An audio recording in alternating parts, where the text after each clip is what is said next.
जी नाज़रीन, अव्हांखे ॿुधाईंदा हलूं त ही का रेस कैनाल नाहे बल्कि ही UC10 आहे, जिते गंदे पाणीअ जा तलाव नज़र अची रहिया आहिनि। गंदे पाणीअ जे हुजण सबबु रहवासी मुश्किलातुनि सां मुंहुं ॾियण लॻा। रहवासियुनि जो चवणु हुयो त असां चूंडियल नुमाइंदनि जे दरनि ते काफ़ी दफ़ा विया आहियूं, पर का बि मुस्बत मोट न ॾिनी वई आहे।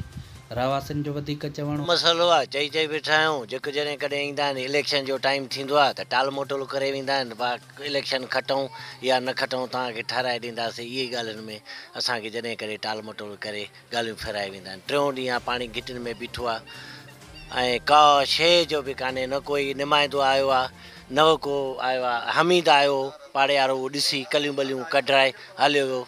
चई हमीद खुआवट काउंसलर उहो आयो, उन ॾिसी ऐं चई त कलियूं ॿलियूं कढाए, चई बसि हाणे कमु सही थी वियो, असां हलूं था।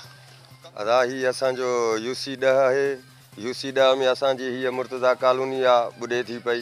कंहिं क़िस्म जो को बि सिस्टम न आहे नेकाल जो। हेॾो असांजी हीअ मुर्तज़ा कॉलोनी आहे, पोयां हुसैनी महलो आहे।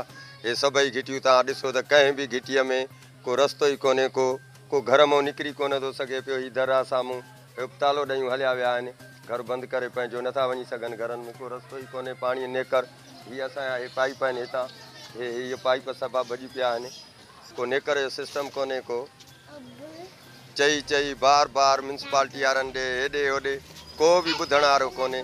हाणे बि असां जमील सुमरे खे, उनजो तक आहे, उनखे अपील था कयूं पिया, UC10 जे नाज़िम साहब खे अपील था कयूं त महिरबानी करे हे असांजो जेको आहे सो हिननि महलनि मां, उन ई महले मां जंहिंमां चूंडजी डिप्टी मेयर थियो आहे, उन महले जी बि कुझु उगण करे, उन महले जी का सेटिंग करे। हीअ असां महले वारा वॾे अज़ाब में अची विया आहियूं। हे घर अदा हे पाणी जो वॾो मसइलो थी पियो आहे। हे पाड़े में वॾी गंदगी थी वई आहे, वॾो आज़ार थी वियो आहे मच्छरनि जो। को निमाज़ लाइ वञी नथो सघे, ॿार नंढड़ा घुमंदा था वतन, इलाही ॿार नालियुनि में किरी पिया आहिनि। हिते का नालियुनि जो को इंतिज़ाम ई न आहे। हर को अचे पंहिंजे मदद पाण इहे बंदि थो अची ॿधे, हर शइ करे थो, बाक़ी को वस वारो नथो अची सघे हिन महिल ताईं।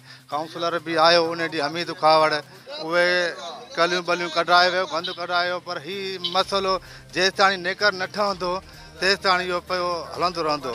उन सां इहो ई मुतालबो आहे त बाबा असांखे जेको बुनियादी मसइलो आहे, रोड नाली असांखे ठाराए ॾिनो वञे, जीअं असांजा बच्चा सुकून सां वञी सघनि। ज़ाइफ़ुनि खे बि वॾी तकलीफ़ आहे, बचनि ॿारनि खे बि माना